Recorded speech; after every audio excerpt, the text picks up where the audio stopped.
परंतु आम्ही सगळ्यांना न्याय देण्याचा प्रयत्न केला। त्यामध्ये जास्तीत जास्त घटकाला आमच्या 21 उमेदवारांच्या मध्ये कसं सामावून घेता येईल अशा प्रकारचा प्रयत्न आम्ही केलेला आहे। आणि हे सगळं करत असताना नेहमी या जिल्ह्यातील राष्ट्रवादी काँग्रेस पक्षाची ज्या स्थापना झाली तेव्हापासून धाराशिव आत्ताचा आणि मागचा उस्मानाबाद या जिल्ह्यांनी आम्हाला साथ दिलेली। त्याच्यामुळे खरं तर या महाराष्ट्रामध्ये ज्या स्थानिक स्वराज्य संस्थेच्या निवडणुका या फेब्रुवारी 2022 ला व्हायला पाहिजे होता। 22 नाही, 23 नाही, 24 नाही, 25, आता 26 उजाडे। आज कुठल्या ना कुठल्या नवीन कार्यकर्त्याला, जुन्या कार्यकर्त्याला या निमित्तानं थांबावं लागेल। अजूनही एक प्रश्न आहेच।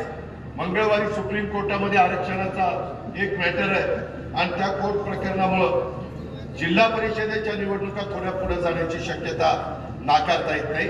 हा अधिकार संविधानाने, घटनेने, कायद्याने हा न्यायालयाला दिलेला आहे। त्याच्याबद्दल बोलण्याचा मलाही अधिकार नाही।